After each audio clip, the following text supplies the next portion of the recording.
Go ahead and call the meeting to order. Good morning, everyone. Let's see. Lisa, do you want to go over public participation, please? Sure. I'll start with roll call first. Okay, sure. Okay. Rick Altinger. Here. Justin Chang. Here. Carol Trebajian. Here. Rick Hoyer. Here. Perfect. Okay. We ask that attendees in council chambers keep phones and devices muted to prevent audio interference. Oh, I do. Can you hear me? No. Okay. I'll speak into the microphone. We ask that attendees in council chambers keep phones and devices muted to prevent audio interference and feedback with the hybrid meeting. Information on participating in this meeting and providing public comment, including remotely by Zoom, is available on the meeting agenda online at isearchmonterey.org. Remote commenters will be muted until it is your turn to speak, and a timer will be shown on the screen. If you are connected on Zoom, the timer is accurate with no delay. Thank you. Thank you. Item 1 on the agenda is approval of our minutes from July 21st, 2025. Unless there are any questions or concerns, I'd be looking for a motion to approve those, please. I need to make a modification, Mr. Chair. It has me as being present. Would have been impossible for me to be present. I wasn't in the country. And as much as I enjoy these meetings, I was not going to fly in just for the meeting. We'll correct that. Good catch, Rick. Okay. Yeah, it has you absent on the votes, but present in the meeting. You must have been hiding during the We're votes. here in spirit, right? Oh, yeah. All right, so we have one correction to the minutes. Anything else? I get a motion to approve as corrected. So moved. Second. Thank you. Roll call vote, please. Rick Altinger. Yes. Justin Chang. Yes. Carol Trebajian. Yes. Rick Hoyer. Abstain. All right, motion carries. Thank you very much. Item 2, we will review unaudited expenditures from July 1st, 2024 through June 30th, 2025. Rafaela? Good morning. Okay, so for the next packet item, I'm going to skip the summary pages. We'll go over those in the next items. Can you hear me? I can't. I don't do Okay, better? better. Yes, Okay. thank you. So I'm going to start with the first page, storm drains these are for the entire fiscal year of 24-25, starting July 1, 2024, ending June 30, 2025, for source storm drains. We had 594,544 and some change for our vendors. We had an additional $39,490.95 for our staff members. We spent a total for storm drains of $634,035.35. Moving on to our sidewalks for the same fiscal year, $427,658.98. For staff, $13,206.01, a total for sidewalk, $440,864.99. And we move on to pavements. Pavements, we spend $5,663,960.56 for our vendors. For our staff, an additional $363,972.35 for a total of $6,027,932.91. And our ADA, we spent $2,876,272.60 for our staff labor, an additional $233,460.73 for a total of $3,109,733.33. Those are the expenditures for the fiscal year beginning July 1, 2024, ending in 6/30/2025. You have questions? Engineers here for the. So far, so good. So, okay, yeah, actually, thank you for that. Just out of curiosity, on storm drains, I see that there are a number of fairly small expenditures on the Via Esperanza storm drain. Does that mean that things are happening there? On. Yes. So yes, good question. Things are happening behind the scenes. I know it looks like no activity, but we've been stuck in permitting land for the last 2 years, and I think we finally have a design that has a path forward. The State Water Resources Control Board wouldn't acknowledge that they were happy with the design, but they said, they think they would actually support it and approve it. So we're on the right track after 2 years of kind of trying to work through the different regulating agencies. Good to know. Thank you. Sure. Question on that. What are report fees for Soledad Drive?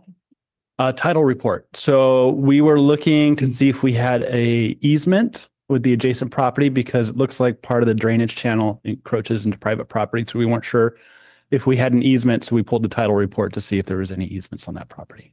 What happened? There's not. So if we had to squeeze our design to kind of fit within the existing right of way. Okay. I know I've asked this before, and I apologize for asking again. Can you refresh my memory when we see under pavement citywide road rehab, road surface? How do we interpret that? What should we expect that to be? So the back of your It seems packet, vague. I know. And we've actually been trying to rebrand it. So at least it's consistent with a year when we're doing repaving projects. But if you go to the back of your packet, there should be a list of all the city streets. Mm-hmm. In that table, there should be the citywide project. So you can see what street segment went with what. It's under its own category of citywide, or? No, so there's like a full list. I think it's 18 That's the big pages. contract that you. Yeah. So it's called citywide. I think years before my time, for I don't know, whatever reasons, they packaged them as citywide projects. I think it was for CEQA clearance considerations. So it has street segments all throughout the city, but it gave us CEQA coverage if there was maybe some movement. So I know it's not easy to interpret, but if you go to the back of your packet, there's that 18-page table that should be able to pair what street segment went with what project. So it's actually citywide as used here is, it could be street segments anywhere in the city, Correct.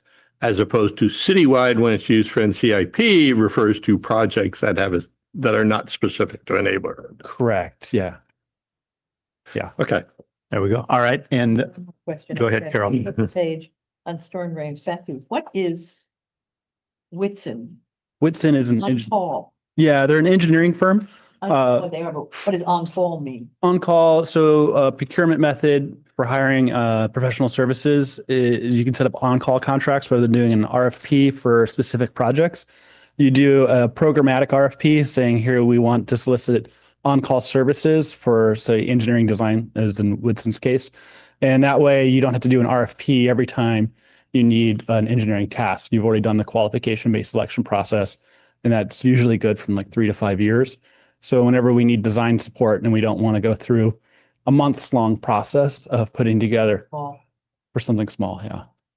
Yeah, because on call, I'm like, what are they waiting for, storm drain to rupture or something? No, it's professional services kind of on demand. It's when a task comes up, we can give them a call and put together a work order rather than doing a longer RFP process.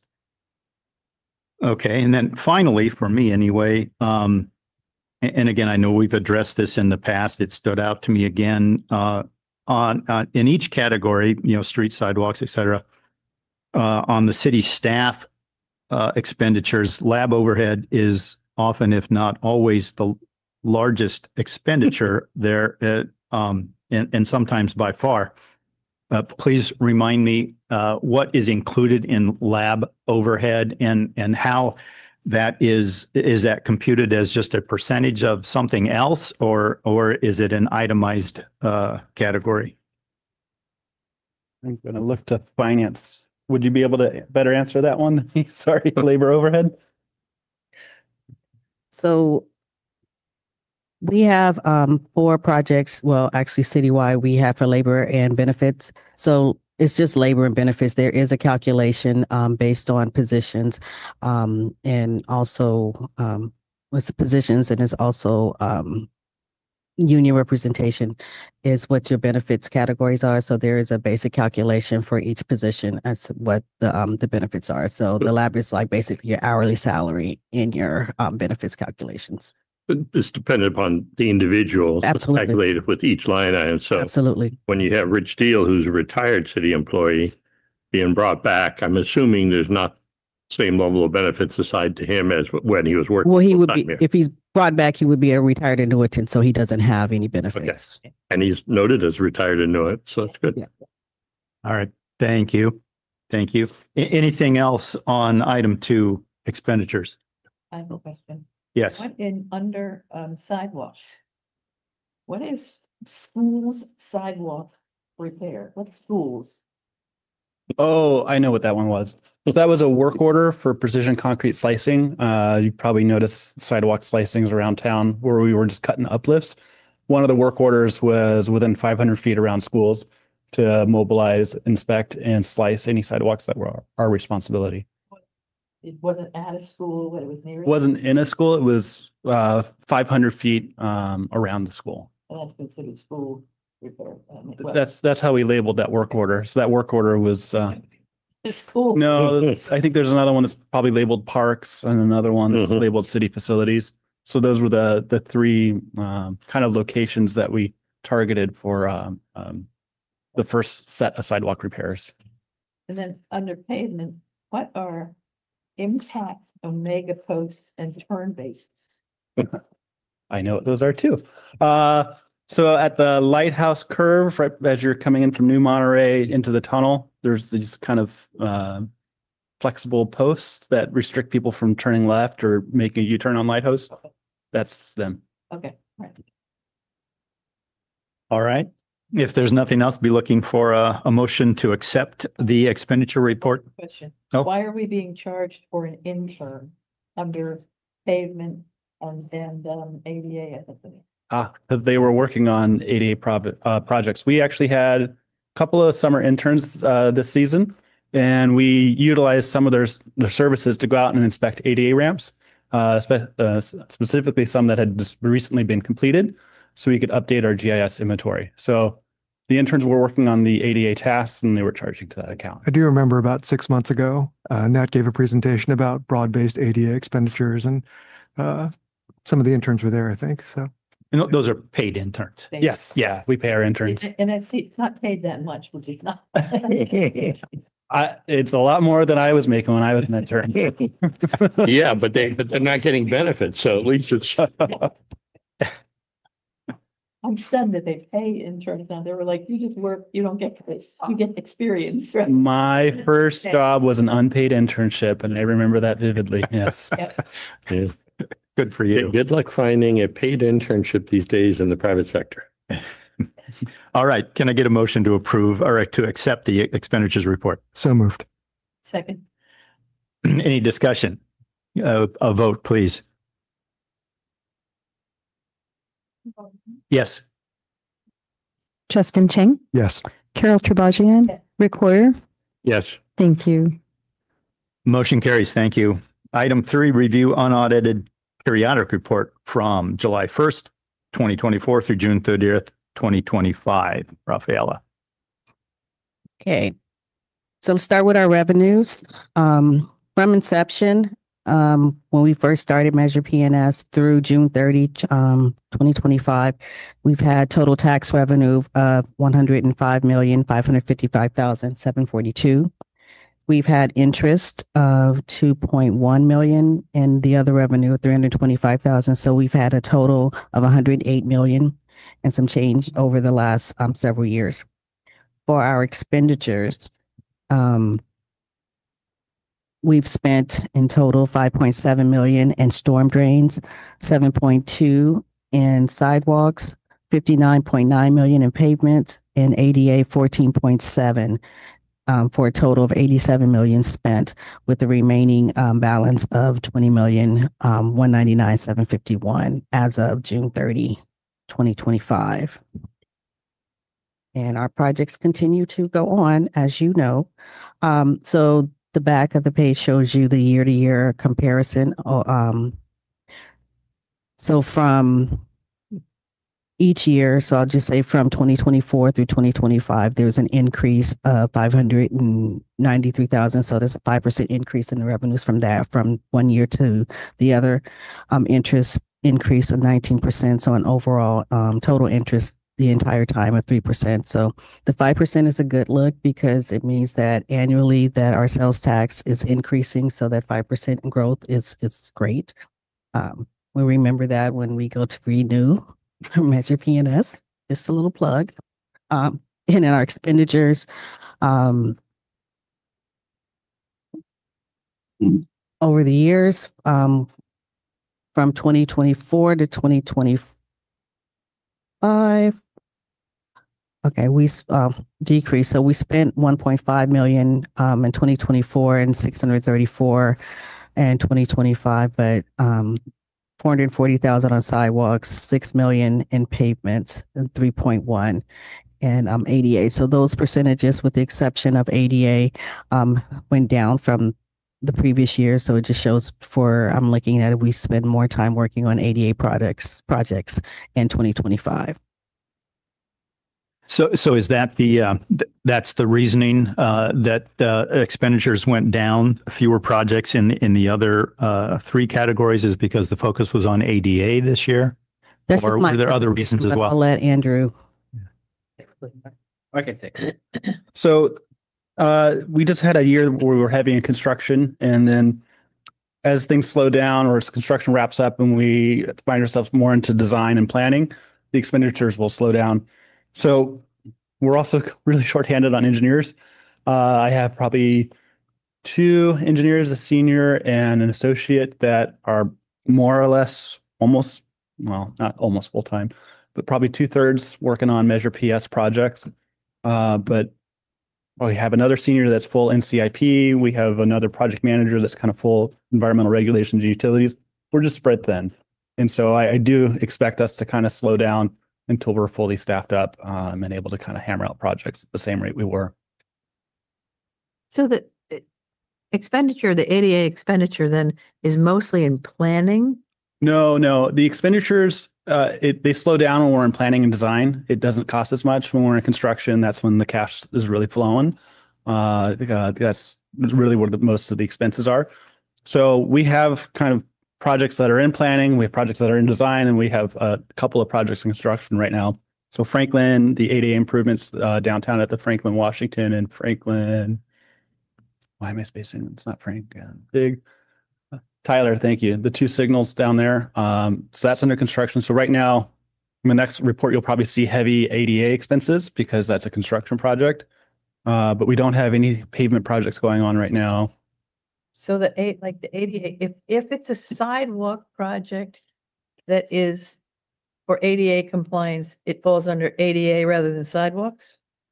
No, that would probably be a sidewalks project is how that would be accounted for. If it's a curb ramp or if it's the push buttons or anything associated with the traffic signal ADA improvements, that would be under the ADA count. If it's a sidewalk, if it's not a ramp, even if it's a non-compliant slope, that would probably be categorized as a sidewalk project. It seemed to me like the ADA expenditure for very little, most of that stuff to me is sidewalks and curb ramps. Right? The signals are quite pricey. I think if you look at all the ADA projects, the signals are the ones that are going to cost the most. Okay, anything else from the committee? Well, that also includes fixing ADA ramps that were fixed 5 or 10 years ago to meet standards, but then they changed the standards, so we have to change them again. That's correct. Yeah, the grooves that were once the standard for the ramp landing went out of compliance about a decade ago, and the domes are now the standard. And I hear word that might switch again. When you're about halfway through upgrading from the last. When the standards update. Yeah, sure. Okay, if nothing else, can we get a motion to approve or receive the periodic report? So moved. Second. Any discussion? Vote, please.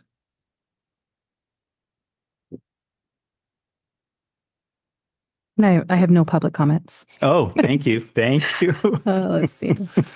Rick Aldinger, Yes. Justin Chin, Yes. Carol Sherbajian, Yes. Rick Hoyer. Yes. Thank you. Thank you. Motion carries. Item 4, review unaudited expenditures from July 1st, 25 through September 30th, 2025. Okay, now we're into this fiscal year. All right. So skipping on to the actual details pages. So Measure P for the storm drains for the first quarter of the year, we spent $93,313.08. We have for our labor and benefits, $17,267 for a total of $110,580.66 for the storm drains. For our sidewalks, we spent $106,438.20. Our labor and benefits for staff, $3,189.94 for a total $109,628.14. Our pavements, $76,343.81. Our labor for internal staff, $78,828.15. So a total of $155,171.96 for the first quarter. And lastly, our ADA, $209,380.05 for our vendors and $71,528.82 for our staff. Total of $280,908.87 for the first quarter. I'll relay over to engineering if you have questions on the expenses. I have a number of questions. Go ahead, Rick. On pavement, Cannery Row Garage, is that in the garage? Is it approaches to the garage or what?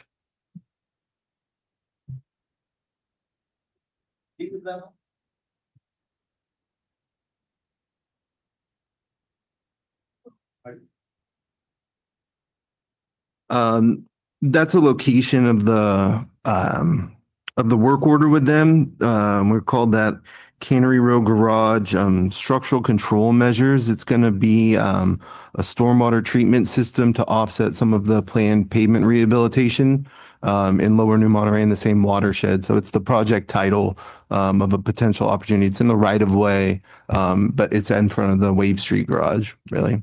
So it's in front of the garage on the regular street, not in the garage in any way. Because if we're in the garage, you could be using parking funds to pay for it. No, it's going to be in the right of way. Now it's moving and potentially on the rec trail might be the opportunity site to treat stormwater. Next question is, I get it that we're paying interns. Why are we paying them $21 an hour when minimum wage is $16.50?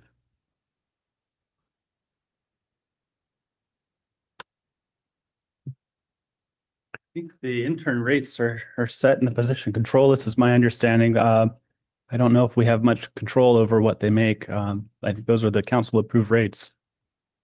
So we need to address it with the council since we have a council that's trying to find ways to save money. There's a potential place to do it.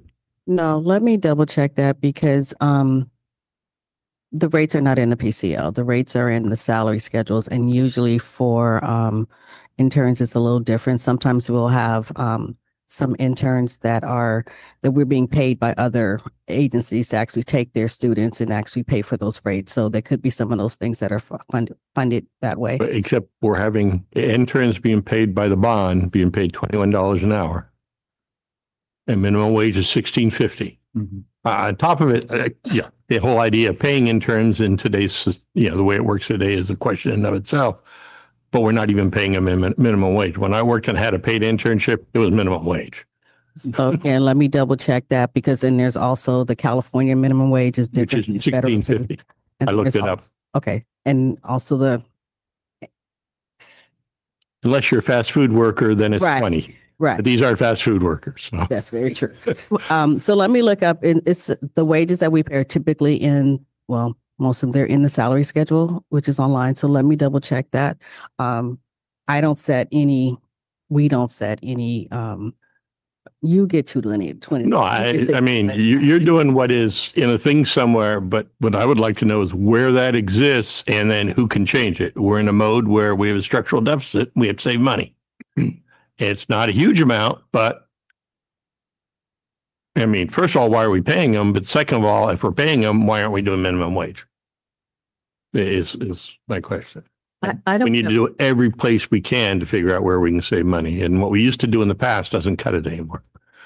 But I don't know that I know of any unpaid internships anymore. They just don't do, I mean, and I can tell you that Wow. with the Hospitality Association, the interns, the 17 culinary interns that we placed in the summer, this past summer were at least $20 an hour. Hmm.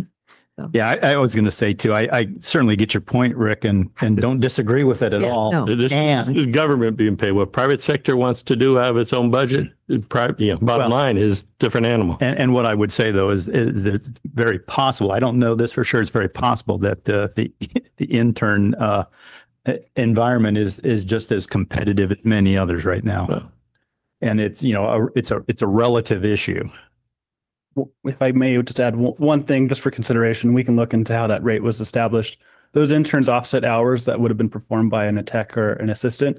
So I will say whether it was $16.50 or $21 an hour, there's still a return on investment for having interns come on for Less. these. Better than 80.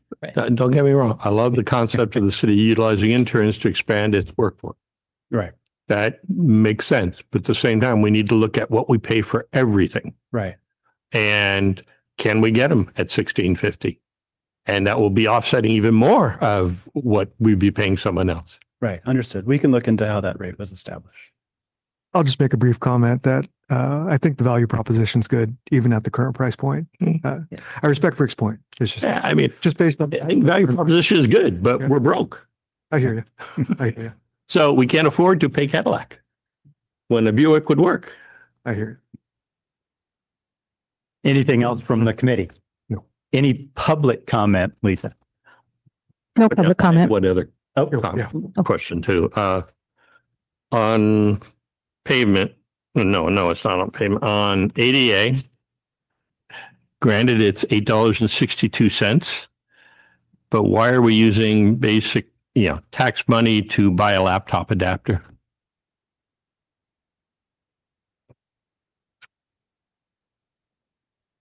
this is under ADA. I mean, I guess the city is that broke. It doesn't have funds in any office supplies account in Public Works to spend $8.62 for a laptop adapter for an intern. So Any opinions on that?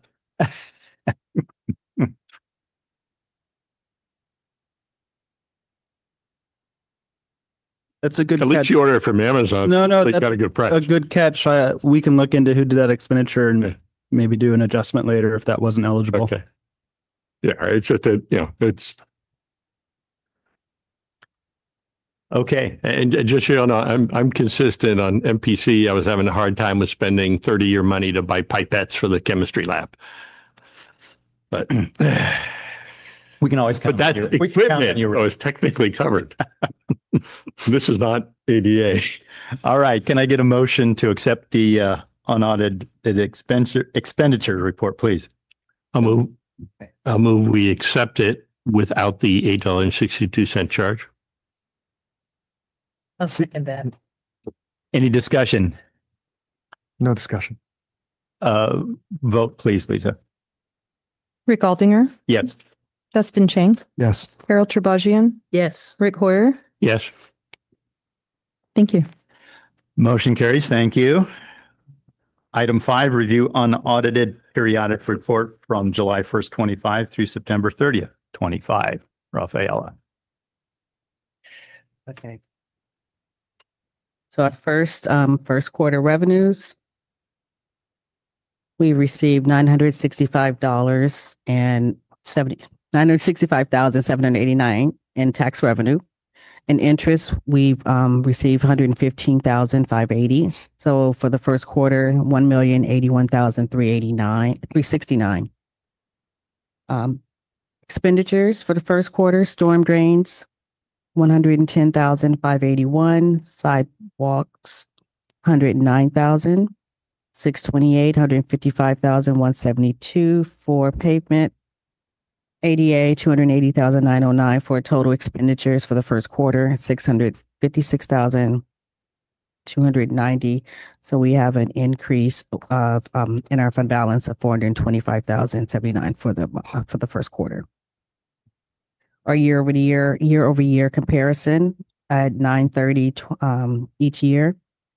So from 24 to 25, it's about the same as far as revenues, 968,000 and 24, 965,000 and 25.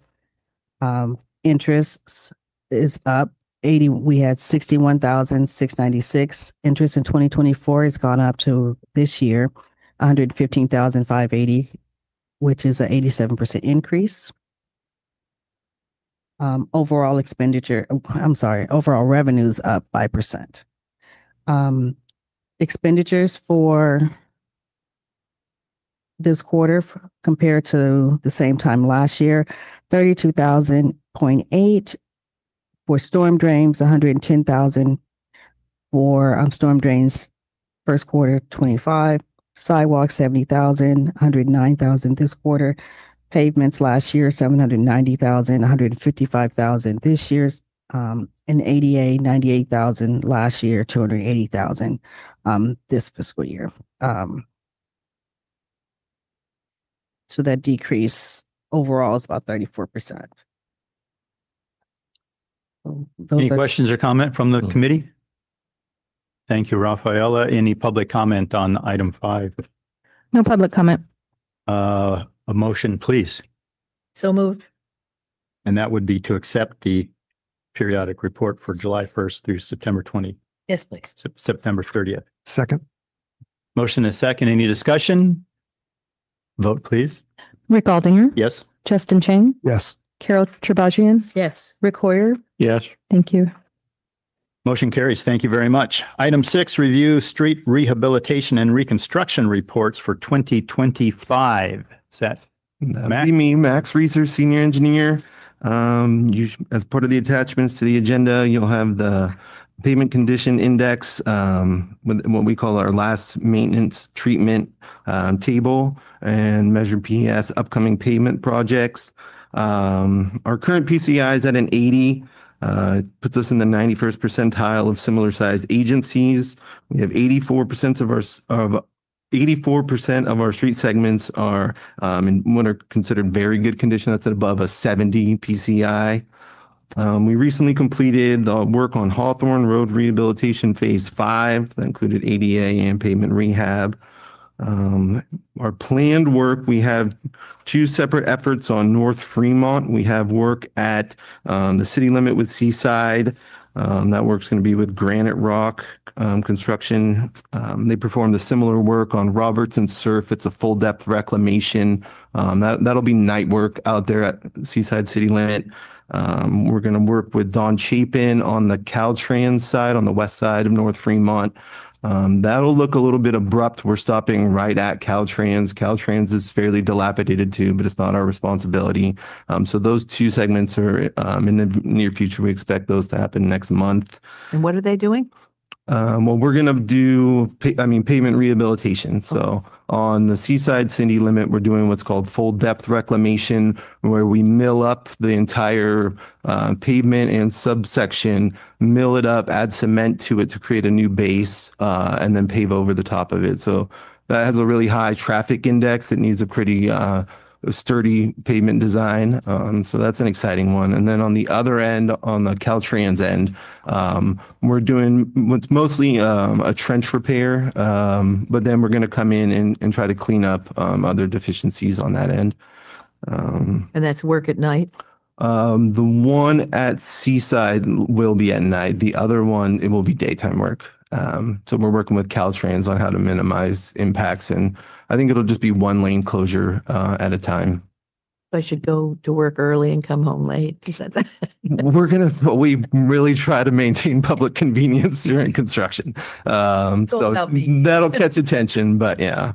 So that rehab is that's that big truck that goes through and digs it up, and spits it out the back. Yeah, that's right. Yeah, well, it does it in place. So we're going, I think, 16 inches down to take all the asphalt, all the base section, maybe even a little bit of subgrade, and it just mills it all up right in place, lays it down, and then come back. they mill it again and do cement treatment. They add water and cement to it. That creates a really firm, stable base. Because that's basically like a almost equivalent of a highway section out there. So we're excited. It should be a pretty short duration project. I mean, really, they came in and did Robert Surf in a couple weeks. I think we only gave them 15 working days. So they'll come in and knock it out pretty quick.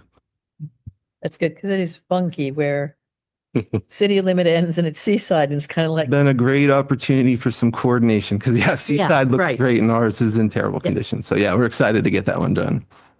Other work in the queue, we currently have Wave Street, curb ramps and pavement rehabilitation out to bid. I think bids are due in several weeks. I think there's 12 curb ramps that are going to be brought up to current standards, and then we're rehabilitating the full corridor. I think we're stopping at Bruce Aris. One that we're excited to get to, but it's a little further out, is David at Wave. If you've ever been over there, that needs some attention, but that's a little further away. But that's a concrete street, isn't it? home is. No, Or no. Foam is. Foam is.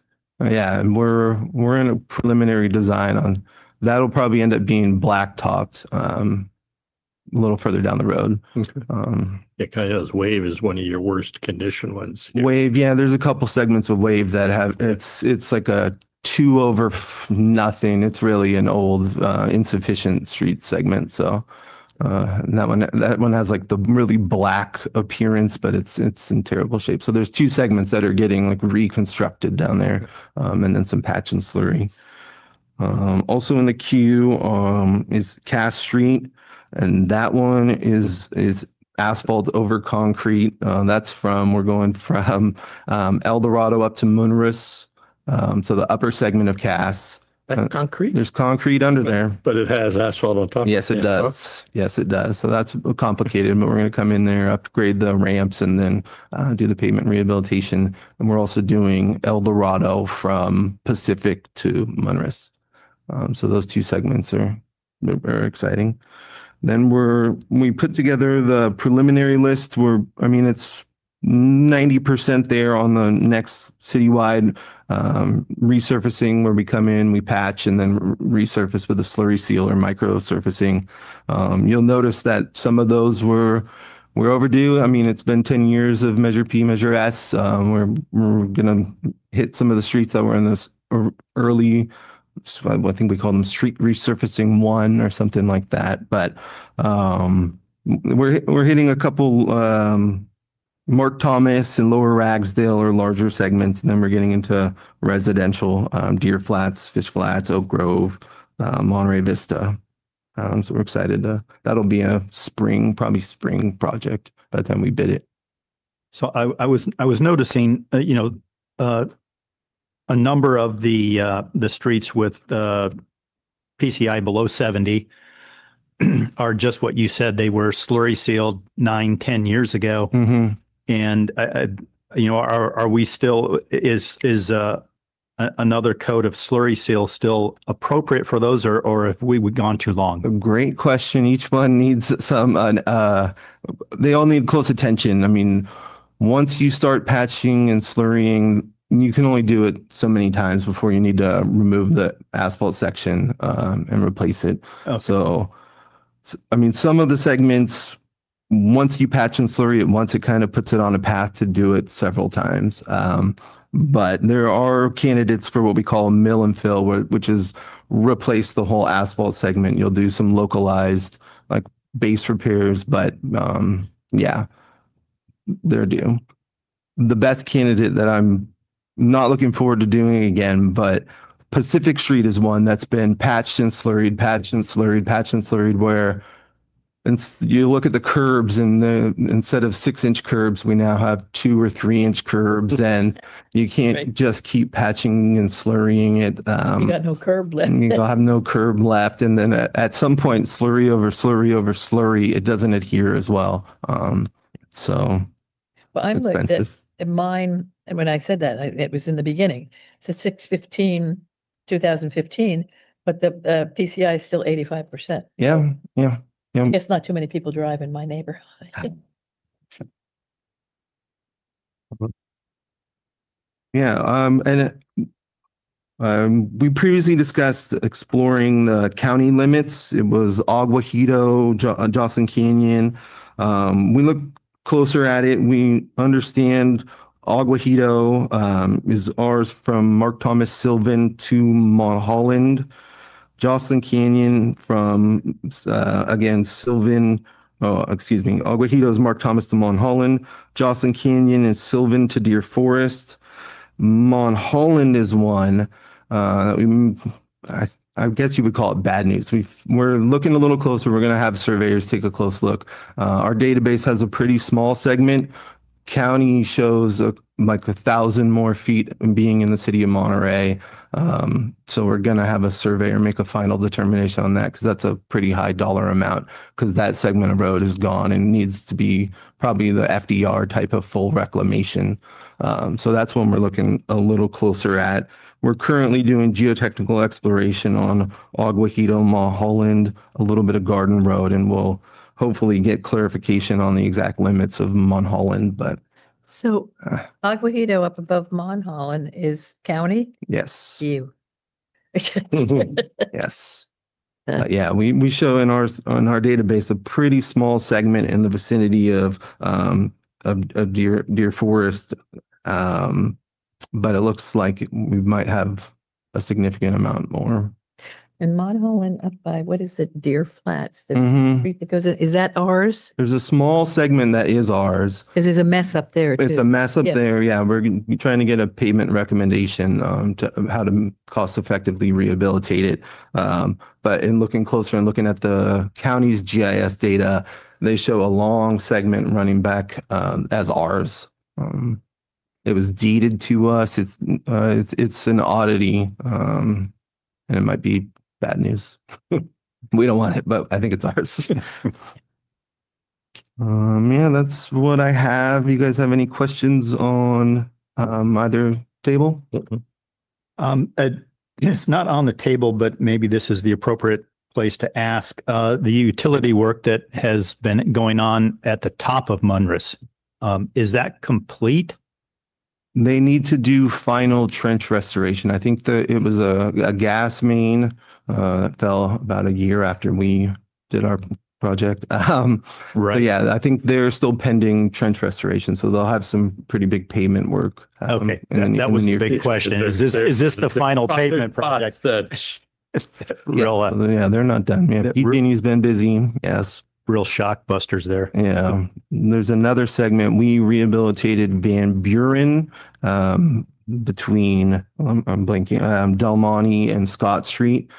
Caliam's had some issues on an older main up there, and it turns out they're going to need to replace their main under a recently rehabilitated street as well. Excellent. We try our best. We have quarterly coordination meetings, and it's just how it goes sometimes. Well, pipes like to fail when they want to fail. They don't care about timing. That's exactly right. Usually holidays, right? Fridays are holidays. Yeah. All right, anything else from the committee? No. Any public comment, Lisa? No public comment. Can I get a motion to accept the rehabilitation and reconstruction report for 2025, please? So moved. Second, Any discussion? Vote, please. Rick Aldinger. Yes? Justin Chang. yes. Carol Trabajian. Yes. Rick Hoyer. Yes. Thank you. Thank you. Motion carries. Item 7, sales tax update for Q1. Rafaela. Okay, so this is just information only. It's for Q1, January through March of this year. I know you guys get these about 2 months or two cycles behind, which is when we get them. So just showing what the fourth quarter, there was decrease for the actual city, Monterey 1.7% overall. County was down 0.8%, state was down 1.1%. Measure S, however, was up 0.2%, and Measure G, which is half of Measure S, is 0.4%, was also up. You can see the top 25 producers. Of course, they're listed in alphabetical order because that's confidential information where they kind of rank. And just newsletter just to show you where we are. Any questions, comments? So the graph is not the quarter that the report is for. The graph should be the quarter for the first quarter from January to March. But it's saying Q4. It does say Q4. I just noticed that when I read it. I was going because I was saying, oh, crap, we're up, but then the thing's saying we're down. You know what? Actually, if I'm looking at the legend on the side, it does say it's for Q4. So the lighter green is Q4 of 2023, the darker green Q4 of 2024. So the restaurants were up a little bit compared to 23. General consumer about the same, slightly down. County state pools slightly higher. Fuel and service stations about the same. Business and industries down. Food and drugs about the same. Autos and transportation down, and then building and construction is about the same. So you're correct. It is 24. So just for clarification, then what is written on this page is all accurate and correct.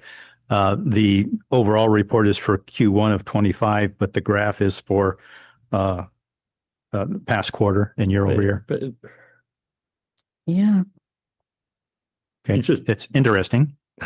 Yeah. we've always done it this way, or? So this is not a report that we create. This Okay. is created by HDR, our sales tax consultants. Yeah, you might have them fix it Yes. so that it makes Yes, a little that's more sense. exactly what I was thinking. Like, did they do this too fast? And I just grabbed what was in the, okay, I will. So next time we meet, I will have an answer to that to make sure Yeah, that, yeah. it made it very, very confusing, but it's nice to see it's up. And any other questions or comments? Just a brief comment. I know that a lot of times we're talking about some concerns and constraints within the public sector, but I think we're seeing in the private sector that things are going well and things are growing. Mhm. And so it's a testament to both city government that facilitates that and also the hospitality industry that works hard to make that happen. So Mhm. it's good news, I think. As long- Agreed. As long as that they recognize that things are proceeding well, and when there are deficits, they don't want to soak who they think is doing well to try and extract more money that will, in point of fact, then blow up on them in reverse. To the- Mhm. We can only pay so much. Yeah. And hospitality is getting already maxed out to the point where, again, I look at Rosine's being in the top 25. I don't know that I've ever had seen Rosine's. And that means that a lot of people were in town. Lala Grill too. Lala Grill, yeah. Yeah. There were a lot of people in town eating, and that's good. And we cannot afford to make rates, tax rates, stuff to a point where people would say, I'd rather go somewhere else. Well, it's the age old, when you have a budget deficit, you have two ways of dealing with it. You increase your revenue or you reduce your expenses. Well, 8 years ago or so, they chose to increase revenue to solve the problem forever. And it does. But when you keep increasing expenses over time, guess what? You run out of money. So maybe it's time to try reducing expenses to the degree, because there's no appetite in the public for tax increases. Except for one place, not in engineers. Okay. Lisa, do we have any public comment on item 7? No public comment. And I'm guessing we don't need a vote on this one. Is that correct? Do we need to accept this through a vote? I think we usually do, just receive. Do we? Okay. So unless there's anything else from the committee, a motion to accept the report as presented. So moved. Second, Any discussion? Vote, please, Lisa. Rick Aldinger. Yes. Justin Chang. yes. Carol Tribajian. Yes. Rick Hoyer. Yes. Thank you. Thank you. Motion carries. Last item, number 8, 2026 meeting dates. And before we start that, I just want to check in. I have on my calendar still our annual review on December 2nd. Is that still a good date? It must be.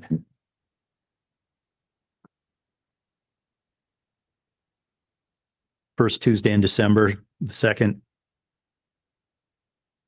Thank you. Okay, so is this you, Lisa? I just debate. For January 22nd, April 20th, July 20th, October 19th. Those all work for me, but except for July. I'll be gone for July, August, and September again. And the pro-am is a week later, so that's okay. January will work for me. Lisa, can you repeat those dates one more time? January 26th, April 20th, July, October 19th. Sorry, I'll repeat that with the microphone on this time. January 26th, April 20, July 20, October 19. Okay, any other feedback on meeting dates for next year? Okay, and are we going to vote on that as well, Lisa, to accept those? Yes. All right, looking for a motion to accept those dates as our 2026 meeting dates. So moved. Second. Any discussion? Any public comment? No public comment. Vote, please. Rick Aldinger, Yes. Justin Chang, Yes. Carol Tribajian, Yes. Rick Hoyer. Yes. Thank you. Motion carries. Thank you very much. Any staff reports or additional staff reports or comments from staff? Andrew.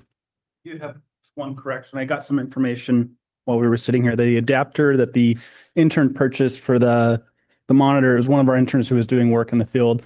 We have a kind of a survey tool where they can get elevations. So that was related to ADA work so that she could connect her laptop to the monitor and So update her GIS. it's staying with that piece of equipment, not staying with the intern, so The that intern. kind of disappears when the intern leaves? Yeah, the intern's back to school now, so it's still with the piece of equipment. Okay. I don't know if that would require a corrective vote if you guys wanted to fix it or if you want to do it in the next To meeting. the next one. Yeah, I think we can just accept that. Yeah. Thank you, Andrew. I still question spending money for $6 for it. Anything else from staff? All right. Any committee member comments? Any announcements? I would want to comment that I'm pleased to see that the city council made a priority of putting the measure on the ballot next year. And that we were told, and I guess it is true, that as long as there is no change, and I guess that would be one question I would have, no change, and you just need a 50% plus one vote. Right. But my quick question is, does that mean if no change in any way, shape or form, it would be renewed at 8 years again? Or is it just the ballot? I guess that is in the ballot language, isn't it? The number of years? I question that you can do a dedicated tax, whether it's a renewal or not, at 50% plus one. It is a dedicated tax, My understanding, regardless of renewal, same wording or anything else. my understanding from the consultants that we're working with and also from our city attorney is that if it's 50 plus one, if there's the exact same language and you don't change it. If we Okay. say we change one word, like from 8 years to 9 years, then it has to go back and has 2/3. Okay, I'll check with our attorneys because that's not our read of it. Understand? But yeah, Okay. I had heard that from the city manager and then from the mayor said the same thing. And from We heard city it from attorney as city well, yeah. Mhm. Yeah, Yeah. not that Yeah, that again it- makes it right.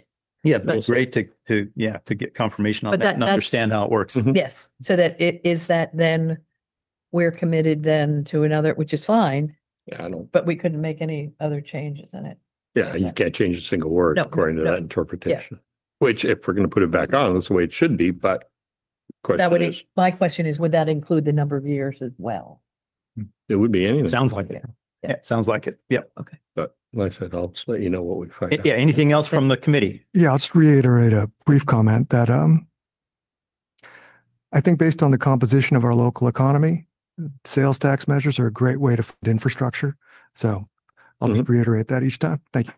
Yeah, and agreed, given the fact that in no small part that our visitors to the area pay a substantial portion of that sales tax. It's a big win for us.